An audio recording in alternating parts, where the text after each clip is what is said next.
Skin இருக்கும். So இது highlighter தெரியலன்னா ஐ லுக் அவ்வளோ வராது. ஸோ நீங்கள் டிஃப்ரென்ஸ் பார்க்கலாம். இதுக்கு முன்னாடி கொஞ்சம் டல்லாக தெரிஞ்சிச்சு, இப்போ கொஞ்சம் ஹைலைட்டாக தெரியுது. ஸோ நீங்கள் இங்கே ஹைலைட்டர் அப்ளை பண்ணணும். ஸோ இது நம்ம ஃபேஸ் ஹைலைட்டர், ஐ ஹைலைட்டர், இல்லைன்னா இது ஒரு பேலட்டை வச்சு கூட நம்ம ஃபுல்லாக ஐ மேக்கப் கூட பண்ணலாம். ஸோ இந்த 2 கலரை வச்சு ஐ ஷேடோ மாதிரி அப்ளை பண்ணி அதுக்கப்புறம் லைனர் காஜல் எல்லாம் பண்ணலாம். So it's depends. நான் அப்போவே சொன்ன மாதிரி ஒரு ஆர்டிஸ்ட்டுக்கு இதெல்லாம் கொடுத்தா அவங்க டிஃப்ரெண்ட் லுக் எப்படி கிரியேட் பண்ணுவாங்களோ அப்படி நாம கூட அதுக்கு ப்ராக்டிஸ் பண்ணிக்கணும். செட்டிங் ஸ்ப்ரே மாதிரி இது ஸ்ப்ரே பண்ணோம்னா ஹோல் டே நமக்கு மேக்கப் லுக் அப்படியே இருக்கும், அவ்வளோ அழகா இருக்கும் அண்ட் லாங் ஸ்டே இருக்கும், ஸ்மஜ் ஆகும். இது ஸ்ப்ரே பண்ணா கலங்கிறாதா? இல்ல சார், பார்க்கலாம்.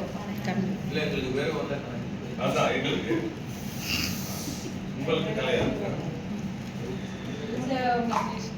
நீங்க மேக்கப் பண்றது வேணாம் சார், ஸ்வெட்லயே எல்லாம் போகுது. ஓ கான்சென்ட்ரேஷன் இருக்கு, அழகா இருக்கணும், அழகா தெரியணும்ட்டு அவங்க வந்து அது பண்ணாங்கன்னா நல்லா இருக்கும். நம்மளுக்கு எதனா தண்ணி வந்தாலும் ஸ்வெட் வந்தாலும் மேக்கப் ஸ்பாயில் ஆகாது. அதுக்கு தான் அந்த டிஃபரன்ஸ் காட்டுது. ஸோ இப்போ அழகா இருக்காங்களா? சூப்பரா ஏமா அவங்க அனுப்பிட்டேன் ஒண்ணு ரெடியா இருக்கு. அப்படி எதிர்பார்ப்பாரு.